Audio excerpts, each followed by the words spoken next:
Welcome to the She Said Privacy, He Said Security podcast. Like any good marriage, we will debate, evaluate, and sometimes quarrel about how privacy and security impact business in the 21st century.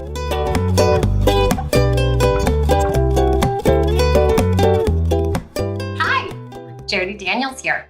I'm the founder and CEO of Clover Advisors, a certified women's privacy consultancy. I'm a privacy consultant and a certified informational privacy professional, and I provide practical privacy advice to overwhelmed companies. And my sidekick. Hi, Justin Daniels here. I am passionate about helping companies solve complex cyber and privacy challenges during the life cycle of their business. I do that through identifying the problem and coming up with practicable, implementable solutions. I'm a cybersecurity subject matter expert and business attorney. And this episode is brought to you by Clover Advisors. We help companies to comply with data privacy laws and establish customer trust so that they can grow and nurture integrity.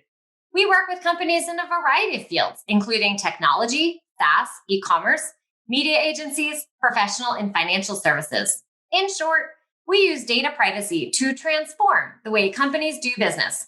Together, we're creating a future where there is greater trust between companies and consumers. To learn more, visit redcloveradvisors.com. So who do we have here with us today? Besides you, me, and Basil? Yes, besides the sleeping dog right by our feet, so we can't move our chairs at all. Well, we have Nick Santora. He founded Curricula after a 7-year career at the North American Electric Reliability Corporation, NERC, the enforcement agency responsible for regulating the power grid across North America. Nick is an internationally recognized cybersecurity expert and speaks regularly on the topic of influence employees within security awareness programs. Welcome, Nick. Thanks for having me, Jody and Daniel. Happy to be here. Yeah, it's exciting. Well, where should we get started? So many topics. Well, let's start from the beginning. Okay, start from the beginning. So, Nick, how did you get started in your career and get to where you are today? Oh, so that's probably a traditional path and then with an untraditional ending to that path, but, middle to the path. But I started in IT. I always was tinkering with stuff since high school and, was taking certifications at A+ and Network Plus and Security Plus and got those at a pretty young age while I was a sophomore or junior in high school. So I knew I wanted to go down this road. Didn't want to go to college, but I wound up finding my way there to Rider over in Princeton, Lawrenceville, New Jersey area, and started learning more about the business side of things. And I kind of found that I can marry the two together, become kind of a translator for technology into the business world. And, along the way, towards the tail end of my college career for undergrad, I found this job that was in the area, had no idea what NERC was, what they did, what they stood for, and got the job. So I went in as an IT specialist and quickly grew into learning more about what the business actually did, which was protecting the power grid and regulating the power grid for all types of different things on the cyber and operational side. That career led me into a bunch of other things, which included finishing my MBA in New Jersey, moving down to Atlanta here, which is what got me here, and then eventually finding a big problem to start my own business on. And that was learning about all of these crazy regulations for the power grid and all of the tough, nuanced legal language that people had to follow, but no one understood it. So again, they needed a translator. And my idea was take all the technical legal jargon and turn it into something that was fun and easy to understand for everyone involved. And sure enough, that turned into a business that worked in 2015. And then we expanded to more generalized security awareness. And then that is now expanding to even more generalized online education. So we've had quite a ride over the past few years and having a lot of fun along the way. So, Nick, tell us, it sounds like there was this need to translate. And in the privacy space, I see the same thing. There's these complex laws and people don't always understand them. What's interesting is at the same time, people are the weakest link in cyber. I actually say that they're the weakest and strongest link in cyber. Tell us a little bit more about how you're using training or what you're finding when people understand these complex laws, what they're able to do to help break down the challenges that make them the strongest and weakest link. And why do you think, people are struggling so much to incorporate some of the basic items that you're probably including in your training? Yeah, a lot taken there. So at the root of it is we all know that there's a problem. I think we can all agree that there's a problem of, are they the weakest, strongest? Why is that? And, when we look at that problem and kind of how to solve it, is that if we recognize that the problem's there, well, we can't just throw technology and expect that it's going to be solved.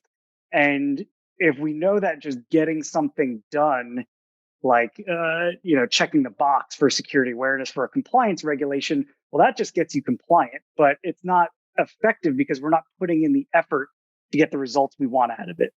A good example is that CISOs and IT directors and decision makers that are responsible for implementing these programs are IT people. They solve problems through technology in most circumstances. This is not a technology problem. This is a problem to connect with people, to resonate with people, and to influence people to making better daily decisions.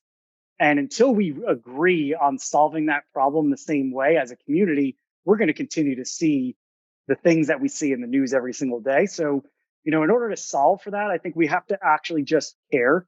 And I know that sounds silly, but caring is the number one priority that every single CISO should be doing to solve. And what I mean by caring is like not just throwing technology and compliance training modules and remedial training and stuffing phishing simulations down someone's throat. That's just compliance stuff. That just gets the job done. But it's not what you do in this scenario, it's how you do it. So our goal, and I think the community's goal, is like, well, how do we do it right? And I think that's what we're all trying to work towards, is resonating with our employees to get them to actually understand this stuff by speaking their lingo and not just putting a bunch of legal language and compliance docs in front of them, because we know that doesn't work. Fair point. Thanks for sharing. So I guess I'd like to come at it from a perspective of asking you, a lot of companies go through training. I've quarterbacked many a post-breach resiliency plan where employee training was right there at the top. Nick, have you come across any thoughts around some of the incentives that you can provide to employees for, catching phishing, or really making concerted efforts, or having certain parts of compensation tied to the cyber hygiene from an employee training perspective? Any thoughts that you've seen in the last 4 or 5 years you've been doing this? Yeah, I think the biggest one is aligning the institutional goal with the employee goal. For some reason, we kind of think they're the same thing, right? I mean, an employee doesn't come into work and says, I cannot wait to report a bunch of phishing emails today. Like, I'm so looking forward to that. I can't wait. That's why I woke up this morning. Absolutely not. And for some reason, we think that institutional goal is, I do not want to get hacked as a company. I do not want to be in the news. I do not want to have to deal with all the repercussions. How we align those is difficult because it takes effort. It takes someone caring about that alignment. So incentives and aligning to those incentives, we got to find what makes people tick and what gets people excited. And each organization is different. One of the biggest areas we see a problem or kind of a misconception is financial motivation as the only motivation. Money always helps, right? But there is no amount of money in this world where an organization can continue to pay gift cards or incentives to their employees for doing the right thing. It's just you'd run out of money in the first couple of weeks just from following that model. So we got to look towards other ways to get people motivated for other things that drive them inside of the organization. Not an easy answer. So I wouldn't tell you that this is an easy problem to solve, but there's been a lot of cool work on kind of different ways to find motivation, similar to how like Reddit communities work and how Wikipedia works. People don't get paid; they volunteer to put this information into this community because they feel rewarded in one way or another. Not all employees feel that way, but there's a certain characteristic behind how you do that, where you can start to drive kind of a community motivation inside of an organization. But again, It's not an overnight problem to solve. It's something that takes years of dedication to actually figure out and work towards. Until we actually come to an agreement on following that path, we're probably going to see the same results that we see today on poor performance, high click rates on simulations, cyber attacks left and right, and just people doing the wrong thing because they didn't know better. So it sounds like what you're saying is you're trying to find a way to culturally align corporate culture with what employee goals are. So it might be a group of people who are interested in security who start to create a community that creates a groundswell within the ranks of the employees. Like one thing I like to do is do security training that relates to a family and how you protect your kids, because a lot of people are struggling with how do I handle my kids online, and a lot of the same concepts that you use to protect your kids are things that might be helpful to work. Is that kind of what you're talking about? Things like that? Yeah, it's just kind of thinking creatively about the problem. I mean, there's a good example to use is I love The Office, the TV show, and there's this one episode where they're trying to get their sales numbers up for the organization, something like that. And no one's really motivated, and then Bernard's like, "Hey, I'll go get a tattoo on my butt if you guys hit these numbers," and people went nuts, and they started doing it, and they met that goal. So it's that same thing of starting to find these kind of alignments inside the organization of what's getting everyone to work together versus just kind of individually showing up and hitting a button every day. I was going to ask if you had any clients that you've worked with that, of course, protect the privacy of them, but any interesting creative ways that you've seen that people could learn from? There's a lot of different things. Something that's special about us is we use characters and storytelling to help influence people and create kind of a common lingo language. So we'll see that a lot where people will kind of use our characters in different ways, where they'll make like Slack channels dedicated to certain characters. So when you see something, you start writing on there and you get rewarded for the most people submitting things on those channels. We've seen them use inside of kind of these lunch and learn presentations where they'll use the characters and kind of the food from an episode and apply it to the lunch and learn and serve those sandwiches and stuff that are based off there. So it's, again, just kind of being creative and having some fun and putting a smile on people's faces. Because if you can get them to if you can prime people to have a smile and come into this positively, you'll get better results than just kind of doing the stick approach of like, you got to do this. It's compliance. I don't care if you like it or not. Well, you're going to get the results, one way or another, but one of them is going to get people thinking about security positively. The other is more of a chore. That makes sense. No one loves training, but if you can make it fun and interactive where it doesn't feel quite as much as training, then people are more apt to participate. Kind of like getting our kids to do something. Like candy There's coating. hot chocolate at the end. They're more excited and willing to do it. Yep, exactly. So Nick, kind of drilling down on this topic from a different perspective, I'm seeing a real uptick in role-based training, meaning the role that you have in the organization. You could be the administrative assistant of the CEO. You could work in the wire department. You could be working in some other critical function. So can you talk a little bit about what the trend you're seeing in terms of the type of cadence and type of training that we're seeing based on someone's role in the organization? Yeah, it's a good question. Like, especially with online everything becoming just an overnight priority as of last year, companies had to figure out how to adapt and adopt to like, how do I teach people about things that just changed and I don't get to see them anymore?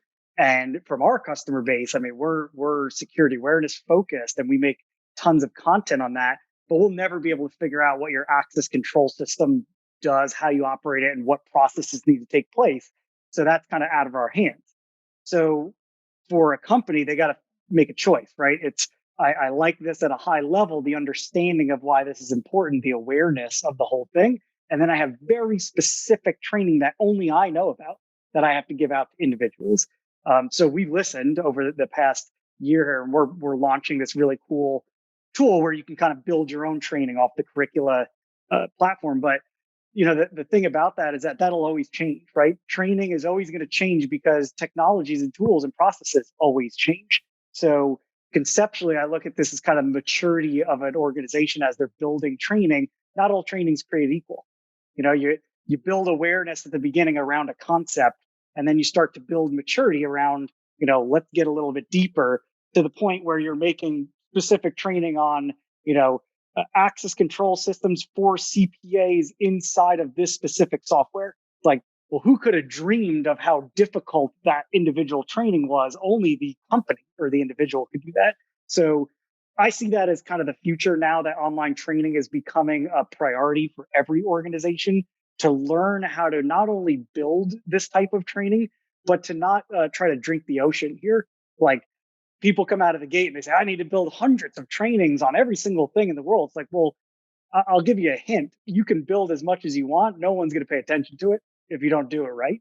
And you got to start with the basics and work your way up to that more detailed, complex stuff.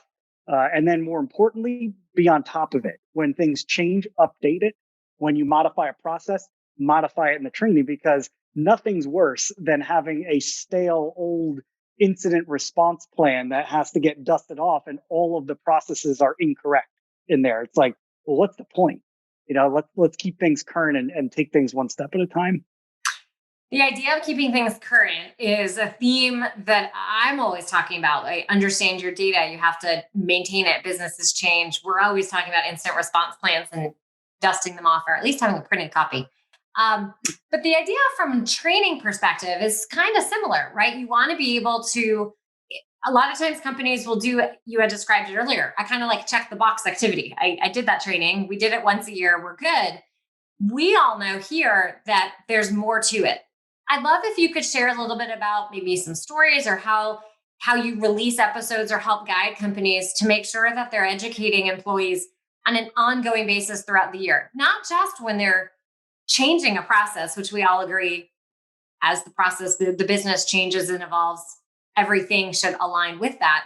But also the idea of how do you keep it fresh in front of people?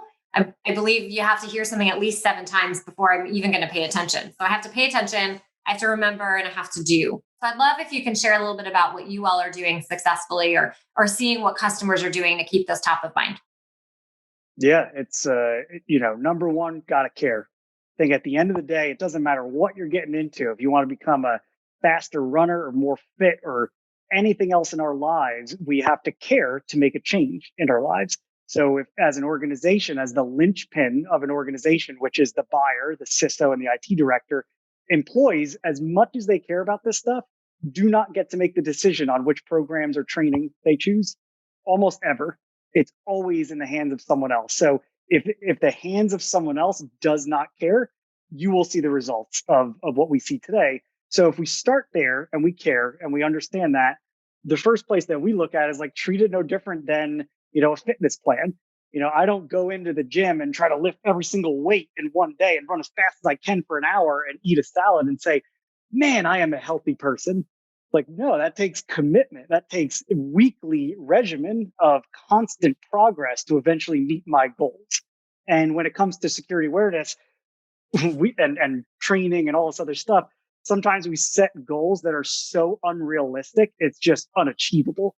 And then therefore nothing happens. Therefore, no one cares. Therefore, the results are what they are. So, if you start on that mindset of saying, I got to make a plan, right? My plan is to get people to think and talk and respond more about X topic.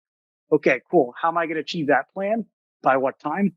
I don't know. I got 6 months, let's say, to get that done. And I want to see these measurable outcomes. Like, I want to be able to talk to people about it. I want to hear this. I want to make a Slack channel about it. I want whatever the case may be. Okay, then what are the steps to get to that goal? Every month, I'm going to talk about something different, a new campaign, kind of like marketing, to help buy in influence on the people and give them knowledge on different areas of this training that I'm trying to teach. Well, that's kind of how we approach it, right? If we're giving an onboarding and we're talking about a strategy behind it, we're being realistic. We're saying, in order for you to get a security culture inside of a company, you're not going to turn this on, stuff 12 episodes down an employee's throat and expect them to perform. Like, that's insane. We're going to make a plan, and we're going to do a 30-day activation. We're going to talk about running a baseline phishing simulation to see where you are there. We're going to talk about privacy ethics. Like, do you have any ethics inside the company? Does anyone know? I mean, I don't know. Like, are you just mailing Excel sheets out to people left and right? Are you sending sensitive info? I mean, you got to look at what you got to start, and then you got to look at where you want to be. And if companies do that, they have a lot of success with us, and I'm sure with other organizations. It's the ones that come in and are looking for the quick fix. You're just not going to get it. I mean, there's people that might say that, and they might try to sell you on it, and they're going to, maybe be super cheap to do that, to get that done. And that's cool. That's compliance stuff. That's easy to achieve. But if you're looking for a true culture change, a true online training behavior change, it takes time, it takes care, it takes a process, a plan, and it takes people to kind of come together to realize like we are all in this together, right? We're all getting fit as a community, not individually, because if individually you have half your company who's doing really well and half the company that doesn't give a crap about what you're putting in front of them, well, what do you think the results are going to be after those 6 months? So again, I think that's at the crux of it, is taking a systematic approach to planning, structuring these on kind of a monthly basis of new activities and campaigns, and then having a conversation with the management team, the linchpins, and the employees, the ones that you're actually doing all of this for, and seeing if they care. And if they do, you're off to a good start. If they don't, you got to come back to the drawing board and replan. Excellent. Thank you. Well said.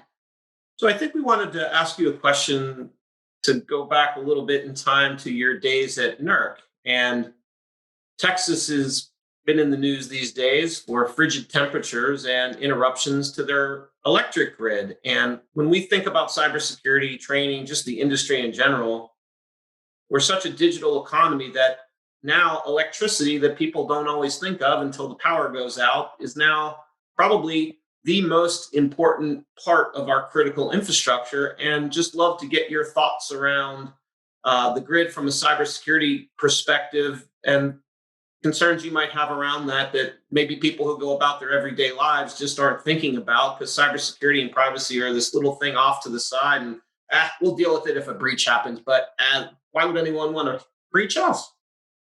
Yep. This is the ever evolving world of regulatory compliance, right? I mean, you see an event, you respond, and then you make rules for it. And it's just very difficult to do. For these events, they call them high impact, low frequency. So when they do happen, they are very devastating. The chances of them happening are very low. So do you put all of your eggs into this basket to focus the entire industry's investment on solving for this event, a cold weather event in a very historic type of time? Or do you focus on things that you know are going to happen and are high impact, high frequency? So that's kind of how the regulatory environment kind of should work. But, supply chain stuff, we saw that happen. As soon as there was a supply chain interruption, regulatory event, let's make rules and regulations for that. I do not doubt that there's going to be regulatory stuff coming out of this for protecting against cold weather, just part of being a regulator. Whether that is where the focus should be, that's not my decision to be. But what I do know is the cyber side of the fence has had almost a decade of hard work put into it on high impact, high frequency events. And that has caused a significant reduction in risk on the regulatory side, where utilities that were not doing anything before are at least doing something. And that's a good start. Like, if we can agree on that, man, that is pretty awesome. Maybe the same thing comes out of this, where it's like, hey, did you do nothing on the planning behind an event like this? Well, do something, so that way at least you know how to respond to this. But in the future of kind of where we're going to see kind of this risk mitigation, I mean, there are some very scary things I have seen in my career at NERC of stuff that no one will ever know about, where there's devices and appliances that there is no replacement for that have been just running. It's like, well, how do you prepare for that thing going offline? I mean, that's the whole point. The electrical infrastructure is the largest machine in the world, and it's built off this N+1 mentality where things can go down and there's other routes to keep it stable and up. It's the fact of when many people deal with that problem and there are no recovery paths out of it, how do you deal with that type of event? Cyber is a quick way to have that type of event happening. But that's why we're building rules and regulations and listening and learning and having people think about this more from an operational security point of view and not just solving for compliance. And if we can get our operators, our infrastructure to focus on that again, then I think we'll be in a much better position for the future. And I think on top of all of this, this is a poster child of how to do this right. Applying the concepts from NERC into another industry that may not have had anything being done on this side. And now they're trying to do something for the first time. And that's an eye opener. Yeah, well, first off, I think our dog really agreed with everything that you said because he rose from his slumber. But at the same time, as you had just mentioned, how you can apply some of these same principles outside of the regulatory industry. I think so many people, when it comes to privacy and security training, are thinking about the personal data. I have to protect about the personal data, which is extremely important. I think this could also raise the idea and the thought you should also be thinking about your critical assets that run your business. Now, certain situations might shut a business down more than another. But if we think about the cyber, the utilities, sure, there's personal data, but you have an event that could take down an infrastructure. So companies should also be thinking about how to protect their intellectual property, to protect their core asset, whether that's online or physical space or whatever it is that's happening. I think we'll start to see a shift, to expand on how people are protecting the data. Justin, what do you think? I think the other question is now if I'm a company down in Texas and I got shut down because the grid or other things went down, how does my disaster recovery work when you have external events like that? So how do you work around that problem? Because really what Nick is talking about is a 0-day event where you have a cyber intrusion that has no quick fix. And what do you do about it? And I still think we're so highly dependent upon digital technology that we are really not thinking through the really significant impact the cyber intrusion can have on our critical infrastructure because we are so interested in all this efficiency. But that's scoping is big. Scoping is very big. And I think, don't drink the ocean, right? If you're kind of what you said, Jody, is like pick out your assets, the ones that are going to be mission critical to your operation. Like if those things go down, it's over. I mean, that's the, from an operational point of view, that's why you're in business. You got other systems that are important, but you could still operate without them. If you don't scope correctly, I mean, that's what the NERC industry does. Is the first part of the standard requirements is scoping the assets that you have to protect because they could cause a blackout. And then you build a framework off of how to protect those assets. So I think, the way to at least give my 2 cents and advice on this is for any type of business is like, think about the scope for a second and then practice a scenario in your head or on paper or anywhere at least once a year at a minimum, probably more than that. And just like walk through it, say, oh, this just went down. What would happen? And just by saying that out loud with a community of people in your company opens a lot of eyes because like, oh, I don't know. Like we've never even talked about that. Could that even go down? Who hosts that? Who has access to that? Who would we call? Oh, that was the contractor from 2 years ago is the one that set that up. So it starts to like unravel this crazy amount of uncertainty that you should be very certain on if something goes down. And if you start there, it'll start to guide you in the right direction. Well, with so much knowledge of all the things that could happen, what do you do to protect your personal data? What's a good tip that we could leave the audience with that mine, I think one that's been kind of trending that's really exciting and good is like password managers. I feel like I don't know how anyone did this before. Password managers, like we keep telling people like remember them and do this and difficult and that and that. And I cannot I don't know any passwords of mine. I have absolutely no idea what any of them are. I can't tell you how many times that thing has been useful in every conversation I've had because now they're doing crazy stuff where they're like telling you that these have been part of data breaches and this password has been exposed. Like, man, that's good to know. I shouldn't use that password ever. And I've heard all kinds of cool stories about that. So I think that's number one is like, if you haven't done that, the password manager, that's number one. Number two is on the multi-factor. Like if it's available, when it's available, you always turn that on. I just cannot see a circumstance where it's like, that's a bad idea. If there is, tell us about it. We'll write a blog about it because that'd be really cool. It's always better than just having a loose password sitting out there and not knowing if someone stole it. And then 3 is practice a scenario yourself of what if someone just got into this? What would that affect? Like I kind of do that every once in a while because I'm weird maybe, but I'm like cautious about who has access to what. And I always question like where else has that been or had access to and what does that connect to? And I kind of run these fake scenarios in my head. Well, that's me doing it. Maybe it's overkill, but it also kind of opens your eyes like, man, if someone got into my email right now, yikes, that would be a rough patch for me to clean up. If you do that, I think that would be another kind of fun. I don't know if it's a fun exercise, but it's an eye-opening exercise for your own personal security and privacy. Great tips. We're big fans of the password manager and the multi-factor authentication over here. Yes, we are. So last question.